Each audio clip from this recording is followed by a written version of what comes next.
They opened our relationship to spice things up, but now I feel like I've lost her while she's drifting away into chaos. My partner, 24F, and I, 27mem, have decided to enter into an open relationship after 5 years of monogamy. We dated back in high school, but when I went off to college we broke up because I thought maybe she didn't like me anymore. Years later she revealed to me that it was because she knew I needed to spread my wings and live my life while in college. So while I was off at college, her mother became very strict after finding out that she had a boyfriend and lost her virginity. She wasn't allowed to hang out with friends or go anywhere, and because she was financially dependent on her when she entered college, she was still under her mother's rule. I was out dating and having an MSI and trying to enjoy life, even though I still missed her all while she was locked away. So when we finally reconnected and started back dating, she told me stories of her mother's treatment, and I would also tell stories of my college adventures. We moved in together in 2016 and have been living together since. Within the last year, she started expressing feelings of wanting to experience new things. So in theory, I was a bit jealous, but I understood.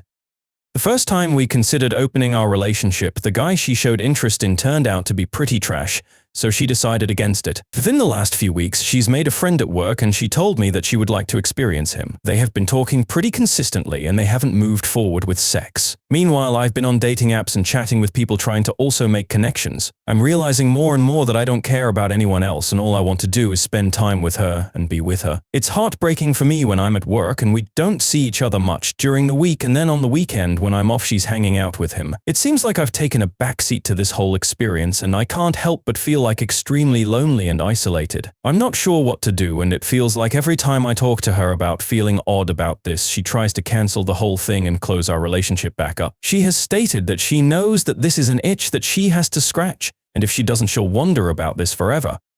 I think mostly I just need someone to express my emotions to and work out how I'm feeling. I have an appointment with a therapist, so that'll help a lot, I'm sure.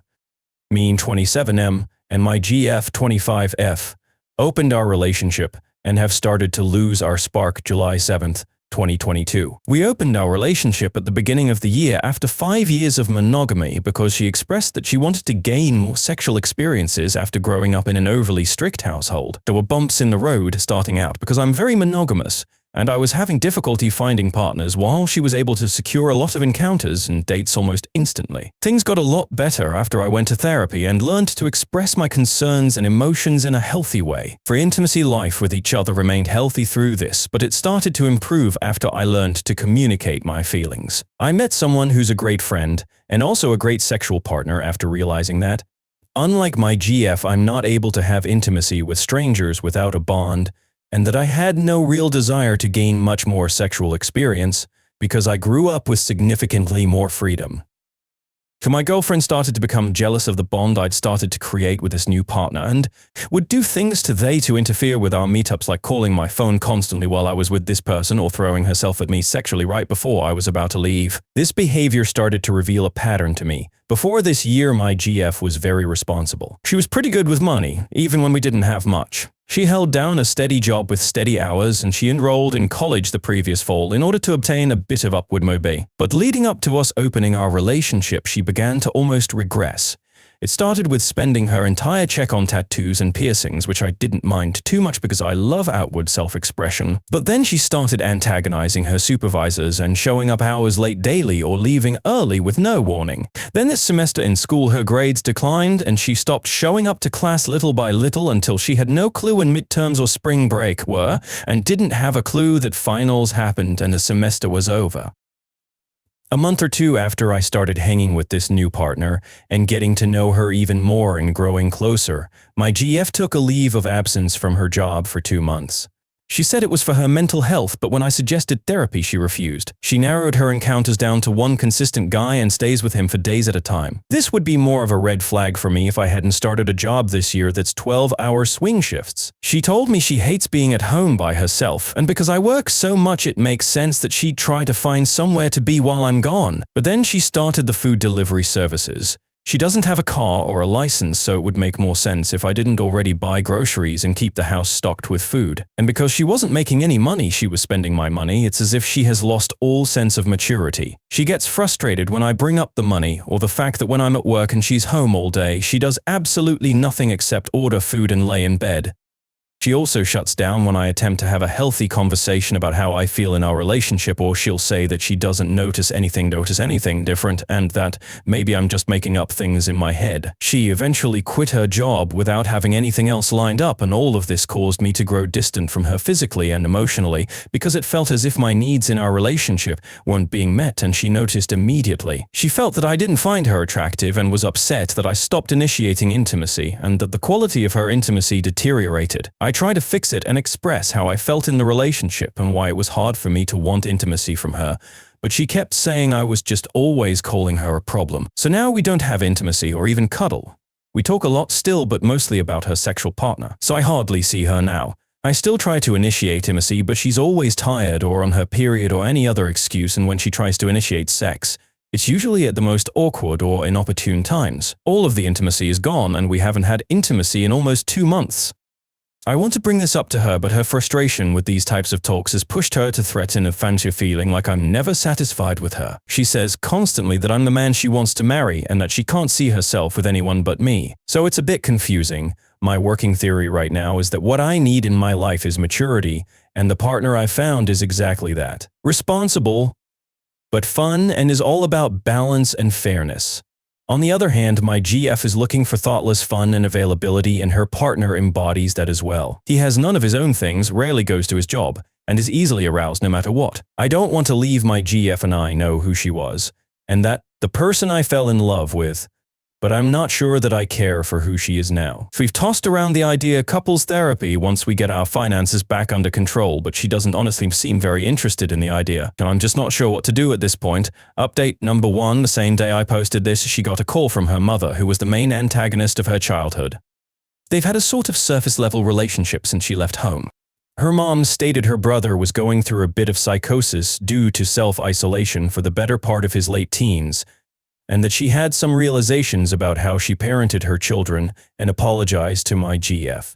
It seemed to have unlocked something in her, and she let out a lot of held and resentment. She asserted to her mom that she's going to start therapy because she's realizing that she's becoming her mother and she doesn't want to hurt people like she was hurt as a child. I'm not sure how much she meant this, being that she was extremely emotional about it. So while on break at her new job that she started last week, she's been applying for a second job, saying that she thinks having so much free time this year has been affecting her negatively, and she wants to work to have some emotional and financial independence. This is all good and well, but a lot of you in the comments have brought up some amazing points, and I think this is ultimately about figuring out what I actually want. I don't think hopping out one relationship to another is something that benefit me or anyone else in the long run, and I realize I do deserve to have some say of my own life and boundaries and desires, but I also know that relationships are work, but that work has to be mutual.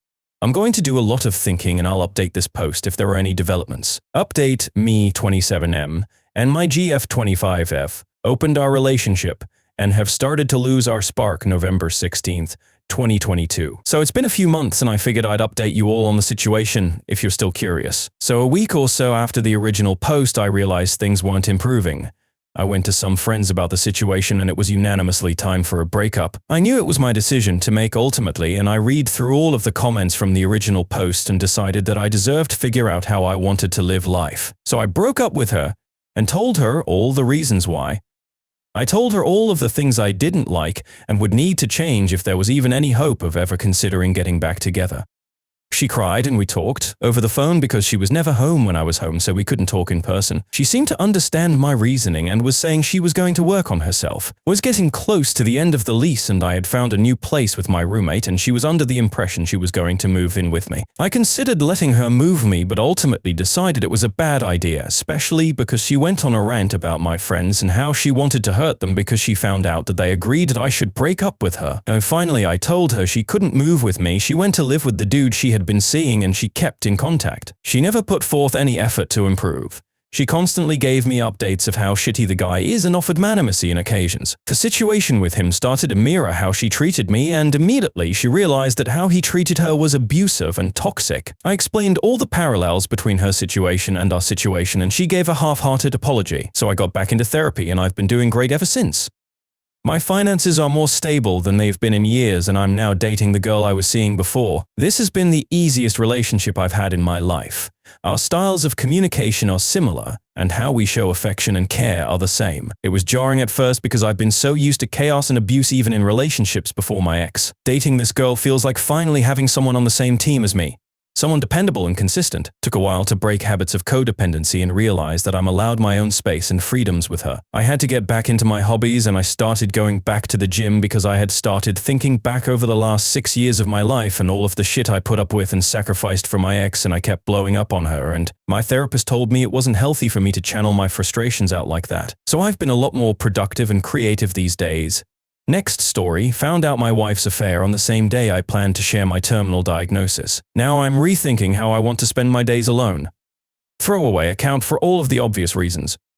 I guess the only reason I am coming here is because in my situation and course of action does not allow me to fully disclose to those close to me. On the 1st of Dec, I got the news I was dreading. All of the tests have confirmed the diagnosis. So I have stage 4 pancreatic cancer. So basically this will be my last holiday season. I am okay with what is going to come. I am at peace with that. I've had a life well lived. All of my loved ones will be taken care of. I am naturally a private person, so my WD Jane is unaware of my tests, so did not want to worry her until I had answers. So I head home early to have the talk. This is not something I want to do over the phone or text. Well, as you can guess, since I am here, my life changed more than once that afternoon. So when I arrive at the house, I notice the car of one of my business partners in the drive. There was no mistaking it. Flashy expensive with a personalized license tag. To say this is out of the ordinary is an understatement. I pull up our home camera system on my phone and notice it is in privacy mode, not recording, so I let it be and drove off to my farm property. Now our camera system is for safety and I never look at it, unless there is a concern. With that said, I also love to watch for wildlife on the outside cameras. I also find it oddly satisfying to watch storms come through. So for my own enjoyment, years ago I configured a second video recorder to archive cameras to local storage. That storage is not accessible via my phone. So when I was at the farm, I opened up my computer and looked at the other server to confirm what my gut was telling me. And sure enough, there they were, snuggling in the living room, drinking wine, dancing, then going up to the bedroom suite. Apparently, they left the doors open because the microphone recorded their activities after they left the camera view. So with my limited time left, I wanted answers, but I don't want the confrontation and divorce. Call me what you will. But all of my devotion and love for her left me that afternoon. I have all of the emotions that are to be expected. I know that I am not to blame. So I have been a loyal, romantic, and attuned partner. I am now thinking about myself. I know what is important to me. So I called my lawyer and we reviewed my will and our prenup. I told him what was going on.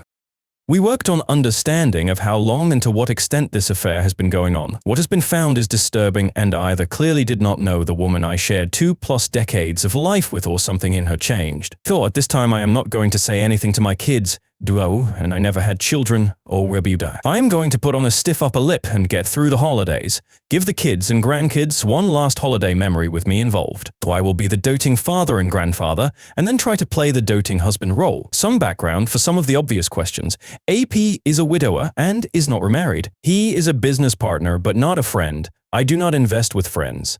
I never married my twins' mother, M and F. It was her choice, and I completely agree with her that at that time she made the correct decision. For my kids' mother, Sarah, married a very wonderful man, Steve, when the kids were 7. Sarah and Steve never had kids of their own. I got my head out of my ass when the kids were 3. I have been very involved with them before that, but that is when I started my road to be the father I wanted to be. Sarah and I co-parented well together, and I would call Steve a friend. Sarah, Steve, and I are in our 60s. Jane is almost 60. AP is in his 50s. Jane and I are both in our first marriage. We were in our 30s when we married. What do I need? An outside outlet and release valve. If I'm going to accomplish my goal, I need to vent my anger and talk through my situation. What better outlet than internet strangers? I am at peace with how and when my life will conclude. Update 1 first. I want to thank you all for all your support. It really has helped. I have read all of your comments and it has given me a lot to think about. I am going to give some general information to help clarify my situation. Sarah and I were very young when we had the twins. They were a surprise but always wanted. So the twins are in their 40s and the grandkids are all teens and older. Christmas is a week-long affair every year. We spend Christmas through New Year on the farm. We go cut down a tree after everyone arrives. We decorate, cook, play, and celebrate as a family. Sarah and Steve have been a part of this tradition since I bought the farm. I remain steadfast in not telling anyone until after the new year. So if I told Sarah, she would not be able to keep it in. I don't want to place Steve in a position to lie to his wife. I want the kids and grandkids to enjoy the week. We will have plenty of time to cry and prepare in a few weeks. Jane's presence this week will just be a small detail in the long run. Really, I don't care about her anywhere near the rest of the family. The finances are very interesting. Jane and I met and were married after we both were very established in our job and wealth. She had a good job with a great pension.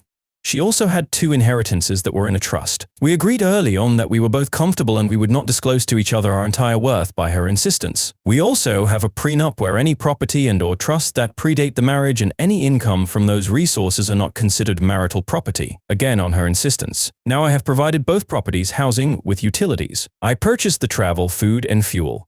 Basically, I support her 100%. Her income and wealth is spent by her on herself. She purchased her car, clothes, personal travel, and cosmetic surgery. She is a very beautiful woman on the outside, but has shown she is very ugly inside. A few days after I got my diagnosis, I announced my retirement from the non-profit. Now, knowing what I know, I noticed Jane was a bit uncomfortable. I can guess why. So I will be around more often. So tomorrow is my last day of work. Now I will be focusing on spending time with the family. They gave the camera server info to my lawyer and gave him access from his office. So I don't know if they had activities again, but I would assume yes. Again, I don't care at this point. I know who I am and what is my worth, and AP is a big step down. As flashy AP is, I am low-key. I drive a 15-year-old pickup truck. I like jeans and t-shirts and coveralls in the winter. I know for a fact that AP does not have anywhere near the wealth that Jane thinks he does. How? Since the trust has invested in his business, I get quarterly financials. I don't tell anyone how much I have, that is between my accountants and me. But let's just say that the trust has been growing for 30 years. I live a modest life, and there is enough there for my great-great-grandchildren to enjoy the farm and have their education paid for. Once Jane knows what she lost, that will be her reckoning. I just won't see it. December really got busy. We did our normal social rounds these last weekends. AP was at one of the parties. When it was hard to not keep an eye on Jane and him, I don't think I was caught. With being so busy and wrapping up everything at the job, I've had an easier time keeping it together. Jane has not expressed anything that would lead me to conclude that she knows I know. I am not proud of this, but I still sleep in the same bed. I have been selfish with her as of late. I feel like I am using her, but she has apparently been using me for at least the better part of this year. I am not as honorable as many of you have made me out to be. I hate this small amount of deceit. So don't worry about Jane getting everything, because she will not. The trust is in great hands. I have detailed instructions on how it is to be managed. Thanks to the comments, I have made plans in case my health turns for the worse sooner than I want, or if I pass unexpectedly. I have also made plans to have in-home care when it is needed. Jane will not be my caregiver. If I become incapacitated, the lawyer will tell Sarah, Steve, and the kids. Jane will be blocked from me. All important papers, valuables, and whatnots have been moved to a safe location. Finally, I have also started letters to each family member and Jane. Those have been harder than I thought, so I wanted to update you all before all of the festivities start. I might check in during the holiday week, but if I don't, it is planned and expected. Again, thank you all. Update 2, mission accomplished. We had a great drama-free holiday week. I have made it to 2023. I apologize to anyone in advance. I find humor about my condition helps me, as I am finding I am being a bit selfish currently. All of the participants dispersed yesterday afternoon. I only have a few updates because I am not going to talk about my week with my family. That is for me to cherish. Observations about WWN this week. I honestly think this is the first time she stepped out. Being with all of us this whole week seems to take a toll on her. It is funny how when you know something, a person's actions make more sense. She was secretive about her phone. She stepped out of our family gathering to get some air quite a few times. The best was when she needed to run into town and one of the grandkids wanted to go to town also. The gymnastics she did to not take the grandkid. I have to admit that I kinda played with it by asking why not. So the affair is continuing. With me now retired and she is asking me about my plans for the day or week. So I go ahead and tell her and then ask her what her plans are. Later this week I will suggest we meet up for lunch due to me being in the same area as her on our plans. Just to fifth with her.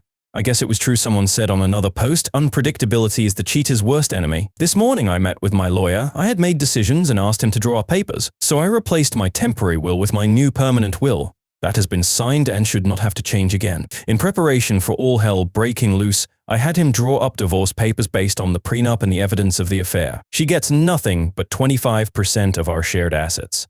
Think housewares and furniture. I keep all of my liquid assets, retirement funds, and items I purchased with my own wealth. So if I push it, she is required to pay alimony.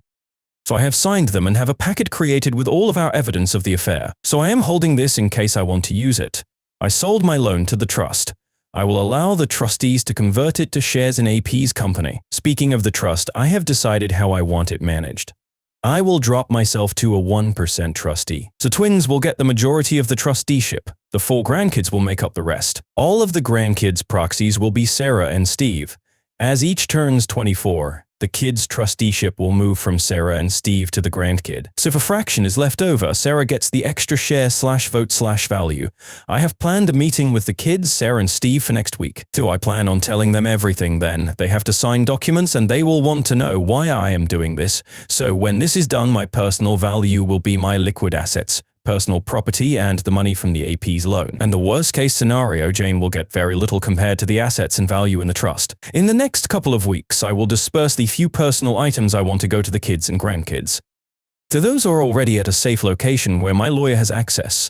Some of you commented on my health. Well, if I was not clear, I am not fighting this. I am letting nature take its course. So I have no ill side effects from any treatments.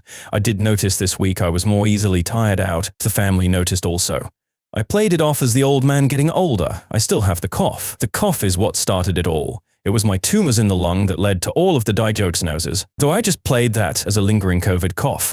I expect to go downhill pretty fast once other issues pop up. But by that time everyone will know. And thank you for all of your well wishes on that aspect. So I am planning to spend time with the family. A large trip with all of their different obligations would be tough. That reason is why this week was so important to me. It was the last time I could be with all of them for an extended amount of time. I am thinking of a small trip for myself. We will see. I do plan on spending a day one-on-one with each child and grandchild. That is my next goal. The letters are not done. Those are very difficult. I will let you all know how the meeting next week goes. Best to you all. Update 3. I had my lawyer, a notary, the twins, Sarah and Steve, to my farm today. The tasks I needed are done. This process has gone about as well as it could have gone, so it is understandable that the family is hurt and angry. When everyone arrived and they saw my lawyer and the notary, the tension in the room was high. I asked them to just sit and listen to me, and after I finished they are to sign the papers. So after signing the documents I will answer all questions. They all know about the trust. So I explained to them it was time for me to release control of the trust to them. I explained how important the trust was in my life, why I started it, how it was outside of my marriage to Jane by mutual decision. So I also left instructions on how I wanted them to direct and use the trust. We explained that the trust would be split between the twins and the grandchildren, with Sarah and Steve equal proxy votes for the grandkids until each of them reached the age of 25. Their trust in me was evident because they signed the documents and got them notarized. After that was done, copies were collated and I dismissed my lawyer and the notary, so I saw them out and thanked them for coming out on a Sunday. They both were gracious as always. When I returned to the dining room acting as a conference room, they all were quiet. So my daughter broke the silence with the first question. Well, it was definitely a multi-part question or a stream of consciousness. As soon as she stopped, I started with my health. I explained the fact of my diagnosis. I listened to them making plans on how we are going to fight this. And this is where I stopped them. I explained the odds. I told them I have already had a second opinion. Then I told them what you all already know. I am not going to seek treatment. I am going to let nature take its course. We spent the next hour to an hour and a half arguing. My daughter left the room a few times. Sarah had to go get her. While they were gone, Steve, my son, and I had a heart-to-heart. They understand where I am coming from. They might not agree, but they understand. So the consensus is that Sarah and my daughter will come around. After all, this calmed down and I knew the next question was coming. So when did I find out? And I told them. And now there was another round of anger and sadness. So I explained that I wanted one more holiday week where I was not a dead man walking. That I was selfish. But I wanted this diagnosis to be after the holidays. I don't want it to taint their holidays for the rest of their lives. So my daughter, sensing there was still more, went all police detective. She was not going to leave the room until all were out. She asked how in the hell did Jane not tell her. That is when I dropped the last bomb. I told them exactly the same account of events that I did in my first post. That is the first time I truly saw the fire of anger in my daughter's eyes. So I then told them she to this day does not know I know. I basically answered the same questions, plots, and etc. you all suggested. So I guess you all prepped me well? In the end, I told them I valued them way more than Jane. For me, I just want to spend the rest of my days in peace not worrying about Jane. I had to explain my actions during the holiday week. They also pieced together her steps outside for air and the trip into town where she did not want to bring the grandkid. They were worried I did this all alone. I told them I have some social media friends that helped me through the roughest of this time. I refused to tell them where and how. They can learn later, but I still want this space for myself. The emotions were really raw, and we have been talking off and on as a group for a few hours, but I told them I needed to go back and talk about the trust. They understand that the trust will be very helpful in not allowing Jane to obtain my hard-earned wealth, that it protects them, and that is why she is not part of this meeting. With that said, I then needed to share the financials of the trust. I am pretty sure that they all saw the trust as a tax dodge or just a way to protect assets in a marriage where the kids are from another woman. They were not prepared for me to share the finances. As I started to go through the assets and the balance sheets, the room just fell silent. Then there was one question: why did you work so hard those years when you had this much? I explained my philosophy of personal finance, something they have heard many times before and take to heart. But I told them that I lived off the trust all of these years. I put them through college with that trust. I made time in my life for them with that trust. And I was able to work for a non-profit for basically free because of that trust. And if there is any example I want to outlive in them and their children, is to use this trust to do better for others. And not to just write a check for a charity here and there, but to work for something they believe in. In my years with this non-profit, I have done so much more in training others and building relationships than just writing a check cannot do. I am not happy that today everyone's lives at that table changed in so many ways, good and bad, because of me. It was not the way I wanted it to happen, but it is done. They know all of it. I have begged and pleaded that they let me deal with Jane, so not to talk about the trust with anyone. We will run a status quo for now. When I get sicker, then things will change. They all have agreed. We spent the next few hours making a meal, talking, crying, laughing, and breaking into smaller groups. They all have left about an hour ago, but I expect the twins to come back. I know they will let their spouses in on what is going on. That is just the way they are.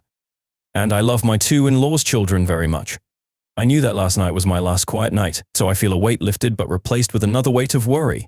Thank you all for reading.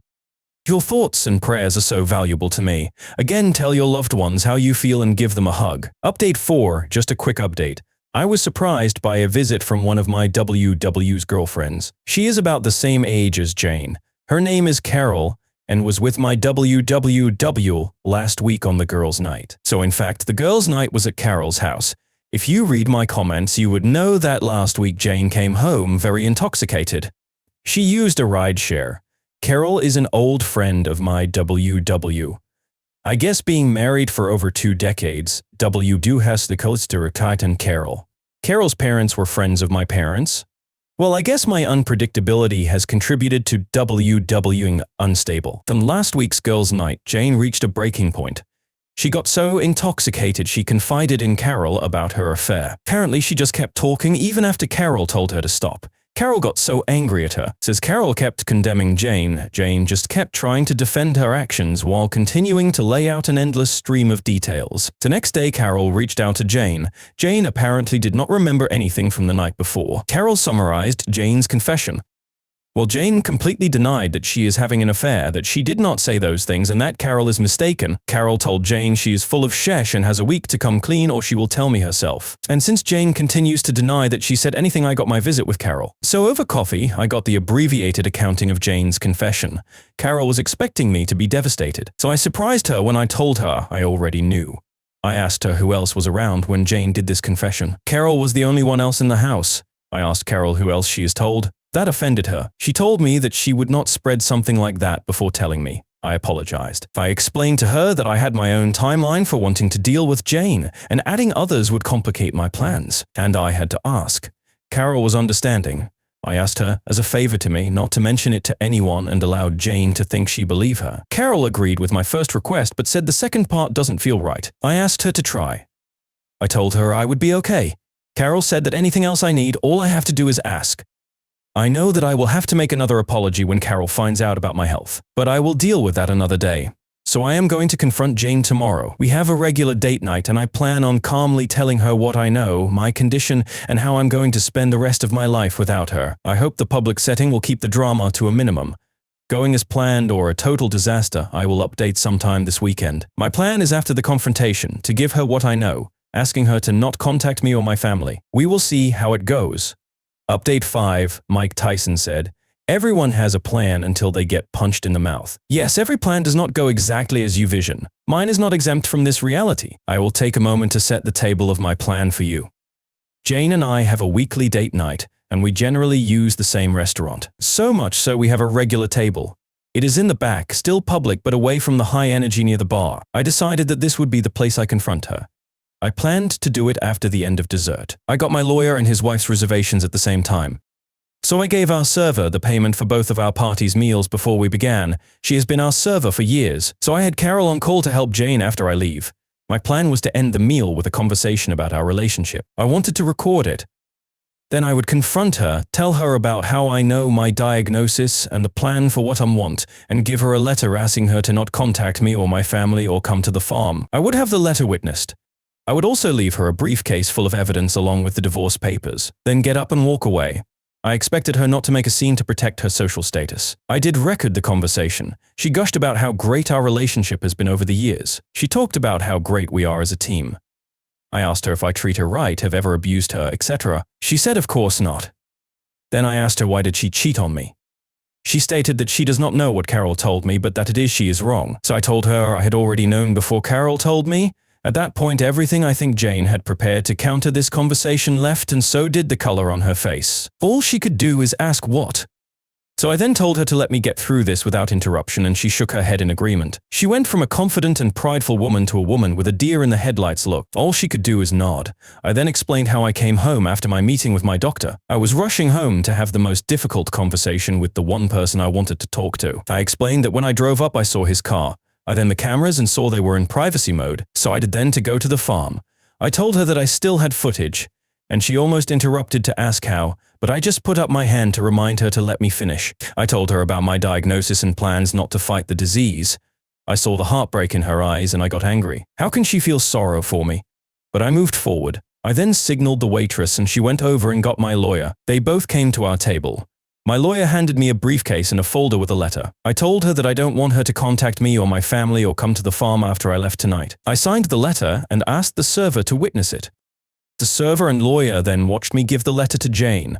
I then dismissed them. So I then concluded by giving the briefcase to Jane. I told her I know much more than she expects. So I was totally destroyed that there are divorce papers and they're already signed by me, and she can sign them and start the divorce proceedings. I told her I don't expect to survive a contested divorce. That as long as I am alive, she can stay at the home in town. But I will be at the farm. I will not see her after tonight. I don't want to hear any excuses. I have called Carol to help her home. In true fashion, Jane kept her composure in public. She just uttered a quick, "But," I just reminded her I am leaving and I am done. I went to the server and gave her a generous tip. Found the owner, apologized for not giving him a heads up. As I am leaving, I see my son at the door with Carol. Carol passes me with a quick smile, then a concern in her eyes for Jane. My son grabs my truck and his wife drives me to the farm. My son and his wife stayed with me Friday night. I finally got them to go home at midnight. I went to sleep with a great sense of relief, but with a renewed feeling of loss. That I was able to accomplish the task I needed to do. The family came to the farm on Saturday to make sure I was okay. So I felt a bit coddled, but it was a good day until Carol came by in the afternoon. She said that Jane fell apart Friday night, but I guess contacted her AP on Saturday. After the conversation, Jane realized she was just being used by the AP and was really in a bad state. Carol made sure to tell me that Jane did not ask her to reach out to me, but she feels that if I could talk with Jane for a bit, then it could give Jane the strength to keep her out of my life. Carol knows how to frame her requests.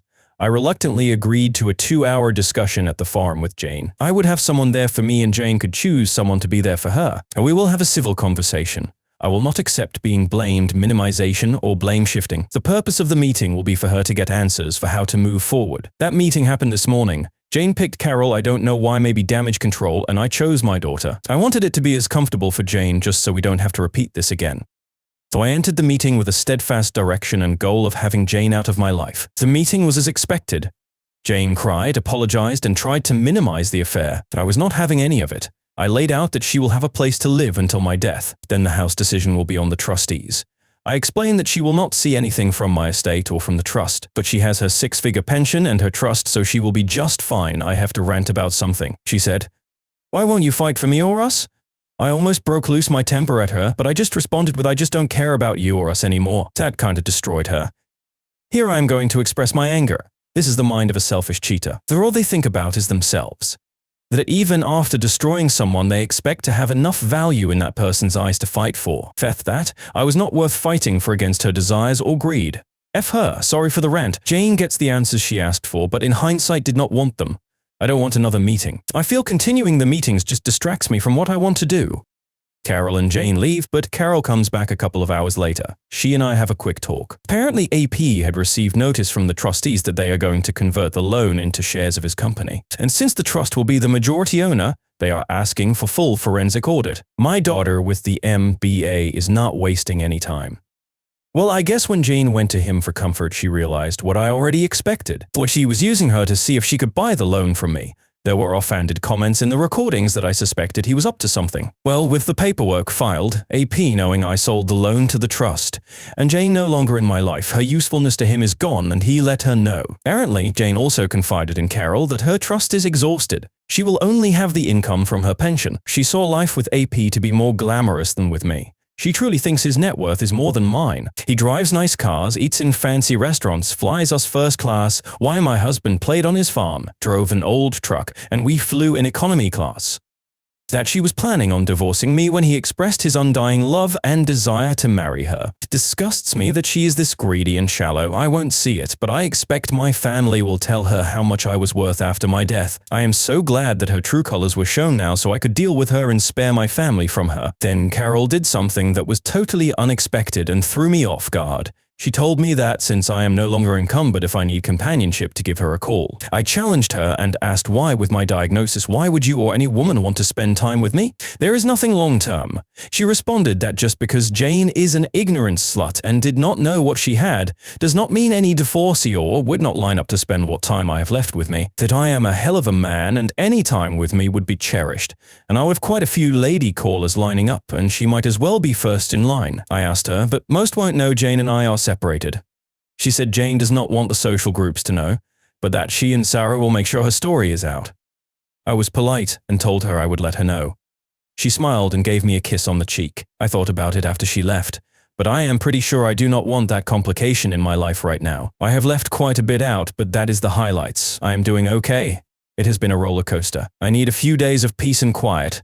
The social groups will know soon. Both the breakup of my marriage and also my diagnosis. I will now have an endless stream of people wishing me well.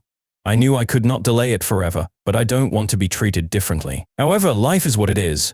Time to start dinner and relax this evening. Again, thank you all for all of your support. I will try to go back and respond to all of your messages.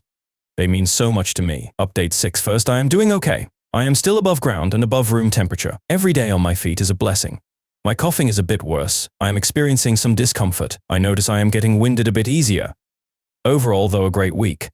Let's start with Jane. She has gone to ground. Her status in the community has crashed hard and swiftly. Once it was out, she was politely asked to resign from any of her leadership roles. Most of her circle has judged her harshly and has come right out and asked her if she chased their husbands. She has tried to reach out a few times. I've not responded. A couple was through proxies. I just asked the person to tell her I have said what I needed to say and I know all I need to know. I really don't care if she needs closure. Why do I need to worry about her selfish need for that? She knows how I feel because I told her. Some of the details of the affair. They have been going on for at least 6 months. They took 3 trips together, one of which they played the newlyweds. Another was a couple celebrating a 20-year wedding anniversary, and the last that they met on vacation, staying at the same hotel. I guess role-playing was a bit of dynamic. She used my house because she was comfortable there, but also the house is set back from the road and passers-by cannot see the cars in the drive. She also bought herself a second car and stored it in town in a parking garage. She apparently swapped cars when she went to AP's house so no one would recognize her car. She was very concerned about how this would be viewed by anyone in her social circle. Maybe so I would not catch her. Her actions alone show how much effort she went to for the affair with the AP. All of these efforts alone solidify in my mind how I am feeling and how I dealt with the affair. So I have no regrets about what I have done. The drunken confession to Carol was only partly due to my unpredictability. Apparently, as soon as the notice of my sale of AP's loan to the trust was received, he started to distance himself from Jane. I guess from the pressure of almost getting caught and AP starting to not be as interested in her, she got drunk and let it all out to Carol. Do you know what happens after that? It is pretty clear to me that AP had alternative motives for his participation in the affair. This does not excuse Jane in one small bit. It just makes Jane more pathetic. It appears that AP wanted Jane's help on his loan with me and Jane wanted to flash her life with AP's money. This is interesting how ugly people attract each other. If all of us decent people just allow the despicable to pair up together, we can find better partners. Sorry to all of those out of a sense of devotion you work on reconciliation. It was not for me. The AP is not happy about the intentions of my daughter. It appears he will be trying to stop it in court. All he has to lose is more money. I have heard rumors that he has tried to raise money from other investors to pay off this loan. But unfortunately for him, the news of his actions has already started to circle around my business acquaintances. Remember when I said you invest in persons, not companies? Well, there are not many who want to invest in him. Don't know what my daughter has planned for his company, but it employs quite a few people, so she will work hard to make sure it continues just for them. I think she is worried AP has something to hide in the company's books. For the employees, I hope it is not anything that cannot be corrected. Family time has been great. I went to a high school basketball game with the family this week, though I also scheduled a poker night. That was great. I had some old friends, my son and my grandson at the game. The grandson got to see how old school men sat around telling tales and just enjoyed a night together. I hope to get a few more of these in. We have eaten as a family 3 times this week. Carol did come over one night and brought dinner. We ate and talked, but I kept her at arm's length. I am still not comfortable letting her in. Chores on the farm comfort me. I walk the fences, drive at times, check on the animals, check on the employees, and help with equipment maintenance. Knowing that this farm will stay in the family and continue to run fills me with peace. A part of me lives beyond my time here. I have also had a number of friends and acceptances stopping by. Someone mentioned a living wake, and I think this is what they meant. I am encouraging anyone to come out and see me. So I like spending time with these folks, even if it might be the last time. Thank you for suggesting that. Thank you all for your support. It really does help. Update 7. I unfortunately saw Jane again. I am still here, but it has been a bit rough. I am now home, but I did spend a few days in the hospital. I was found unconscious, but was still breathing, so they took me to the ER. I do have a do not resuscitate order, but I never died. I have always hated hospitals, but now with my diagnosis, I really hate the hospital. I don't want to die in there. I have been home for a while now. I can no longer drive off the farm. Really don't want me to drive on the farm, but I am determined to keep doing my chores and seeing the sunrise and sunset as long as I can. I also have full-time home healthcare workers, or as I call them, babysitters. But I am not going to fight with the family on that one. So basically I don't remember anything until I woke up in the hospital. Most of my family and Carol were in the room. I was stable by then, and the doctors just wanted to observe me for a day or two and of course run more tests to be sure. So I had either my twins, Sarah, or Carol with me for almost the entire time. There was one night when no one was with me and I woke up with Jane in my room. I guess she pulled the wife card on a duty nurse that did not know not to let her in. I was tired, but she was playing the sweet and devoted wife. I don't know why. Then when I realized she was holding my hand and stroking my head, I pulled away. She was hurt. She then started the new refrain of being so sorry. She did not mean anything she said to him. She was trying to use him, etc. So I just sat there, not engaging. This upset her. She demanded that I talk to her. She was just loud enough to catch the nurse's attention. The nurse noticed Jane's demeanor and my uncomfortableness. The nurse was smooth. She tells Jane to wait outside because she needs to perform some BS checks. Once Jane was out of the room and the door was closed, the nurse asked me if I was okay. So I told her that Jane was my ex-wife and there should be notes for her not to be allowed. She apologized and asks me what she wants me to do to limit my stress. I asked her to call my emergency contacts. She did, and in about 45 minutes, Sarah, my daughter, and Carol walk into the room. By then, Jane is back and still spewing her BS, but at a very quiet level. Once Jane sees them, she knows that she needs to leave. So I quietly ask her to just go. None of the other patients deserve her making a scene, to stop thinking about herself and just leave. I am very thankful that she quietly leaves, but she first gives me a quick peck on the forehead. So I recoiled a bit, but if I have to accept that for the peace of the other patients, so be it. The women in my life profusely apologize to me. Honestly, I cannot be mad at them. They have their own lives.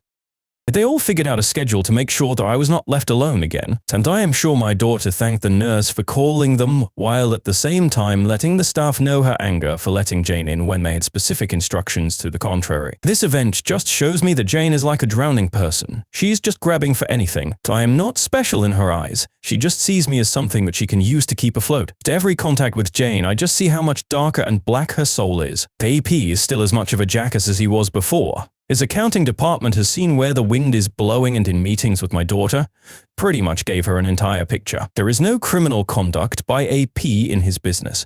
It is clear that he was using every perk and loophole to increase his income over his base pay at the expense of the bottom line. So when my daughter takes control, he will realize a 60% reduction of value to him from the company. And that really pisses him off. I have a feeling she might just outright fire him and move him to a silent minority owner role, so his flashy lifestyle is going to hit a brick wall. So he has threatened lawsuits but has not brought any action yet. I think his credit and/or reputation in the area is shot to hell. Daryl has been a more permanent fixture in my life. I have to say I don't mind the company and companionship. So maybe she is wearing me down. She's been staying over several days a week. I hope to bounce back sooner than later. Since I cannot drive anymore, I'm going to have to lean on others more. This is uncharted waters for me. Carol has been eagerly volunteering to support me in this area, and before you ask, no, there is nothing physical between us other than sitting close together.